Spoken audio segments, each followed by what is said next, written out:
Good morning, everyone. All of you souls in person, socially distanced, masked, fresh-aired in person here, as well as those online. Hello. Hello to my friend Murley. This is Murley, in case you didn't recognize him, with a new haircut. Want to talk about just what is that light that's being talked about here. Now, that was answered in our reading. But I want to step back a little bit and give some context around this. I personally enjoy reading a newsletter in the morning by someone who offers a historical perspective on things that are happening in the world politically, especially today.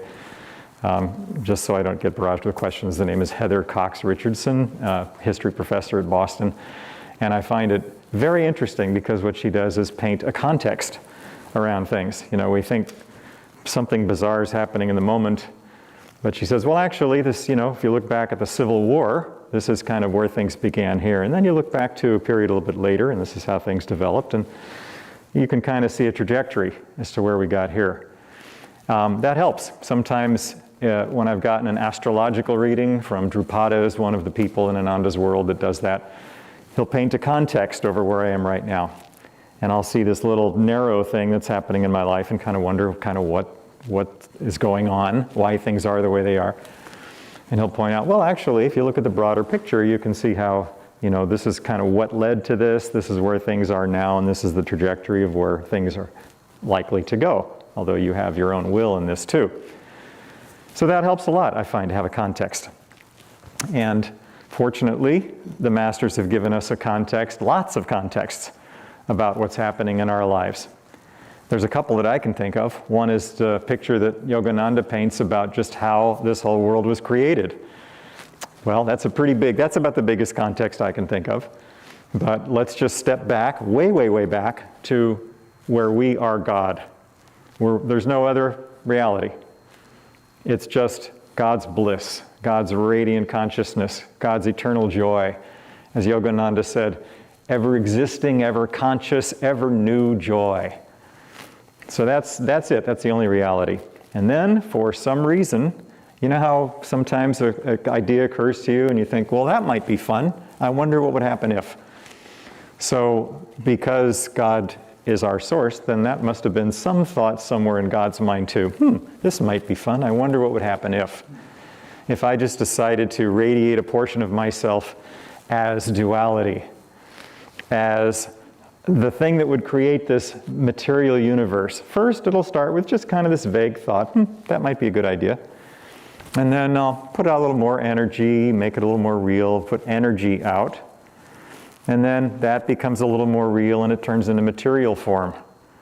And that, so the masters say, is how this whole vast, amazing show began, with that thought, with that energy, and with that material form. So here we are.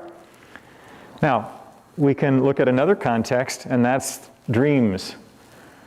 I've had some dreams lately, which I have this theory that has to do with garlic and onions that were in the particular pizza that I might have had prior to that. But I'll have this dream where all these things will be happening. Have you ever had one of those where it doesn't quite come together? You're just trying to do something and it's whatever your particular, if you have a Virgo background, you're trying to get all the pieces in place and it just doesn't quite, it's kind of like the Alice in Wonderland, trying to use a mallet that's actually a flamingo and the ball is a hedgehog and it kind of crawls away, stuff like that. And then you wake up and first of all, there's kind of the adjustment to, oh, wow, that was a dream. You didn't realize it at the time that you were in it. But then when you wake up, you kind of have that larger context. Oh, that was a dream. And then perhaps there's a bit of relief that you don't have to do all those little pieces that you thought you had to do to get it right. Breathe easy, okay? Well, the masters tell us that this life is God's dream, as we were saying. And yet here we are, and it seems so real. And yet, the masters say, when you wake up from it, you look back at it, and say, wow, that was a dream. That was bizarre. I just took it so seriously. But here we are. And when you're in the dream, and you're not able to instantly just wake up from it, then that's what these compassionate masters and other masters that have achieved the remembrance of their true nature come back to help us. Just like a big brother or a big sister. And they say, okay, I know it's a little rough sometimes taking all this really seriously and getting caught in that duality. Duality is that, again, that vibration that created the universe that must, by definition, swing back and forth between joy, sorrow, fulfillment, disappointment, dreams, disappointments. You know, just everything we try to get in place just somehow wiggles away. We have a local drama going on at our little corner of the Ananda Farm, Camino Island. Our house and 5 acres corner is called Haven West. And we're building a greenhouse. And again, this started as an idea, it'd be great to provide flowers for the farm. And so we've, made, because that's a need at farmers markets. So cool. My wife, whose name is Man-Isha, which means mind of God, or divine perspective, or divine intuition, is a really smart, long-range, can-do, energetic person. Good Shakti. Who says, great, flowers, let's make it happen. So we now have 19 flower beds that are 40 to 50 feet long and about 4 feet wide each, and all buttoned up, ready for spring. But of course, we need a greenhouse to plant seeds in. So we kind of did a little research and figured out that the best way to get a greenhouse in time for mid-January, which is now, but which we need to start doing seeds. I thought I was a Virgo, but my wife is impressive, who created a whole chart of when we need to plant things in order to have them ready by spring. But the greenhouse is part of that effort. So we found one that's kind of, some assembly required. So we go pick it up, and it's in about 1 million pieces. And the instruction book, it's kind of like that dream that you were having where it doesn't quite come together, even though the instructions are there, and what do they mean by that? And you look at videos, but they're not real clear. So we've been dealing with this. It's a super wonderful, wonderful test for Master about devotee, even-mindedness, and cheerfulness. Have you ever had those? Where, the situations in your life, it's like, why is this happening? But you have a choice of which way to go. Which way am I going to... Do you remember that story that Swami quotes in The New Path, where Swami and a fellow devotee, Norman, were helping Master dig this swimming pool in his desert retreat? And so there were these huge mounds of sand. And at a certain point, these guys were like, they'd been digging, and they were ready for lunch. But Yogananda said, that big pile of sand, it'd look better maybe if it was, not so obvious and distracting. Maybe we should take that 2x4 over there. Each of you hold an end of that and kind of just sort of, scrape it across the top of that sand dune, and maybe you can even it out a little bit and sort of make it more like the landscape around, and maybe just try that once.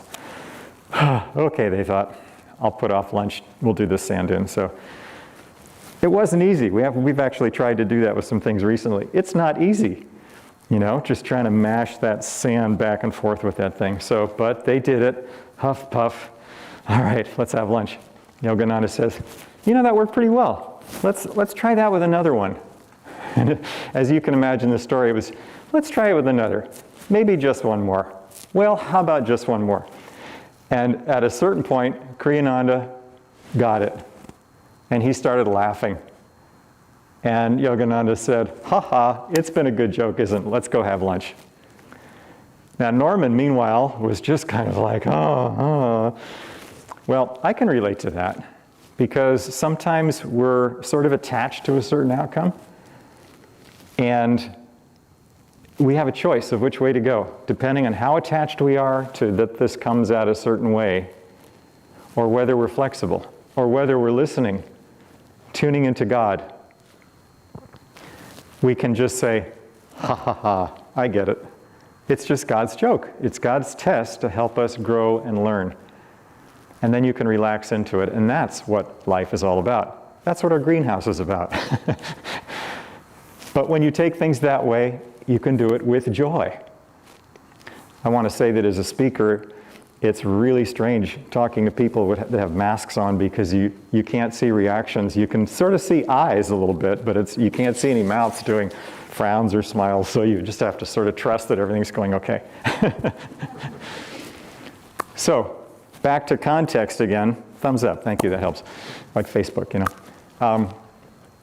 The masters say that if we can look at the source that we came from, if we can look at God's light, which is our reality, and it's not just a good idea. The good thing about what these masters bring is the techniques of yoga to help us remember. Smriti is a word I love. I've often thought it would make a great name for a kid. Smriti. This is my buddy Smriti. Smriti means divine remembrance. And it's where we just kind of wake up from that dream and say, oh, of course, what was I thinking? That's my reality, not all this other stuff that kind of gets me all confused and muddled. Smriti is memory of the divine light that we came from and what our true nature is. And the masters tell us that it's actually pretty, well, easy, simple. Let's say simple. To remember that, to get to that point of that ever new joy, ever new bliss that is our divine nature that we came from, that they have learned how to experience, that they come to tell us how we can do. And what it takes is, first of all, remembrance, second of all, intention. I mean, I guess first of all would be just knowledge that it exists, which is by example. When you see other people out there that seem kind of happy and even-minded and cheerful, no matter what's going on around them, you think, I wonder why. And then maybe they share with you a little bit, or maybe you just get frustrated in your own life, just doing all these things in the material plane that seemed like they would work out, that seemed like they had a lot of promise, but somehow they just didn't quite make it. They were a little disappointing in the end, until you realize, I need something more. I need inner peace. I need happiness. I need joy. And then you remember. Then you start looking. Then maybe a book comes your way, maybe a teacher comes your way, or a video or something. And then ultimately, when you really want it bad enough, a true teacher, a guru comes, a Satguru. Somebody who has that ability to actually show you what you're looking for, to give you that experience. Not just to tell you that you ought to be something, maybe make you feel a little guilty or disappointed that you're not, but to say, no, I did this, you can too, and here's how. I'm going to show you. Here, follow me. Prove to yourself step by step by step that what I'm telling you is true. Don't believe a thing. Just try it out. And we do. We learn to meditate regularly, twice a day ideally. We begin to relax. We begin to calm that duality, that vibration, swinging us back and forth on the pendulum of joy and disappointment, and failure, success, hope. Oh, it didn't work out. And we get calm. And in that calmness, we realize, oh, that's right. There is God's bliss surrounding all this. One thing about history is that you realize these swings of up and down and hopes and disappointments and desperate attention, confusion, hopes. Well, how will things turn out? Things have happened like this forever in all kinds of different contexts. We're here now, so this is really real to us. This is the dream that we're in. But when you kind of step back and wake up a little bit and look at the larger picture, you realize this is just a constant thing. The other context that I didn't mention is the yugas, which I won't give a whole thing on it now, but as many of you know, that's what Sri Yukteswar talked about, that Yogananda quoted in the autobiography, where there are these cycles of time that our planet, our solar system, that our planet's part of, goes through. And it has to do with how close to the center of the galaxy, which has amazing energetic power, and how far away we come. 12,000 years towards, 12,000 years away. 12,000 years towards, 12,000 years away. Closer we get, the more consciousness, the more awareness we have in general on the planet. Further away we get, the less. The more confused things get, the more caught in the dream we get. And it makes sense to me, that context, because where we are, Yukteswar said, and all the great sages have said, that Yogananda quotes in the AY again, is that we're at the point of beginning to wake up from the darkest point, which was only about, 2,500 years ago no, actually it was less than that. The darkest point was 500 AD. So we're only right now just about 1,500 years, into that, up from the lowest point, out of 12,000. So we're like 10-year-olds, in a cycle of human life. We're kind of 10-year-olds. So it's not too surprising that we don't really have this great awareness like we'd like to have. We're kind of kids. But fortunately, we have teachers that have our backs. They know the answers. They know what's going to bring us our greatest happiness. And our greatest happiness is what's going to make us eternally happy. What's going to bring us smriti. What's going to bring us memory of what our true nature is. Now that doesn't mean bypassing the dream, because we're still in it. We still have responsibilities. We still have to finish that greenhouse. And we're going to, cheerfully. We have family responsibilities. We have to make money. We have to buy food or grow it or whatever. But if we can see those things as simply a test of our memory, of our smriti, of our God remembrance, of remembering what our true nature is, then we will have succeeded. Then the point of this life is fulfilled. Because all we're here for is just to wake up and remember where we came from and be able to help others too. We have this wonderful ceremony every Sunday, the Festival of Light, that Swami Kriyananda created. Listen to it and enjoy how many times the word light is mentioned in there. And enjoy the story as just that great universal description of how each of us learns to wake up. I was enjoying even listening to the chants that were happening earlier on about just waking up into the light. So another thing that I would highly recommend is, if you have not yet taken the Raja Yoga course, this is the best overall explanation of all these things I've been talking about and sharing that we have to give. And it's starting when? Thursday. How good timing is that? So if you have not yet taken that course, do. I can't recommend it highly enough. Jump in, sign up, be there, virtually. If you have taken it, review it.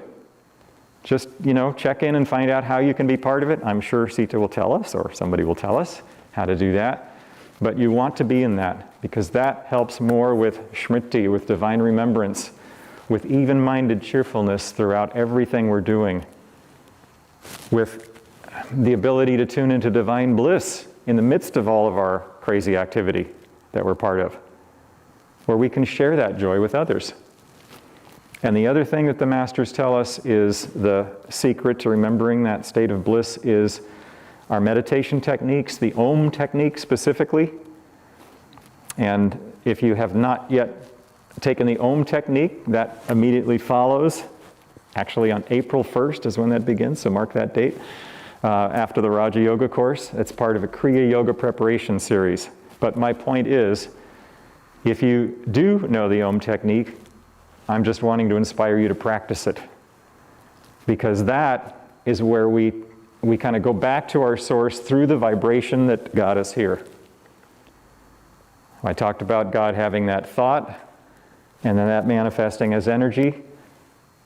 Another word of saying that is vibration. And vibration is what created all of this. Om, the sound of that vibration that we hear when we get calm enough in deep meditation, that's the highway back. So when we can meditate, hear the sound of Om inside resonating throughout, we remember that that's our nature. And the more we listen to that, the more we identify with that. Do you remember that story of Dr. Lewis, who was in a huge storm on the East Coast, didn't know if his life would be in danger or not, and all of a sudden he remembered, oh, that's right, Master Yogananda told me that if you're Om, nothing can harm you. If you're in Om, nothing can harm you. So he remembered. He tuned in Om. And he made it through. He didn't say that the waves calmed. He said that suddenly he made it through. He didn't know quite how. But everything was okay. He got home. Phone rang. Yogananda was on the other end, on the other side of the country. Said, hello, doctor. You came near to getting wet, didn't you? Because when you're in Om, you're in God, and it's all present time. There's no dualities of past, present, future. It's just all God's eternal bliss, which is that big context we were talking about.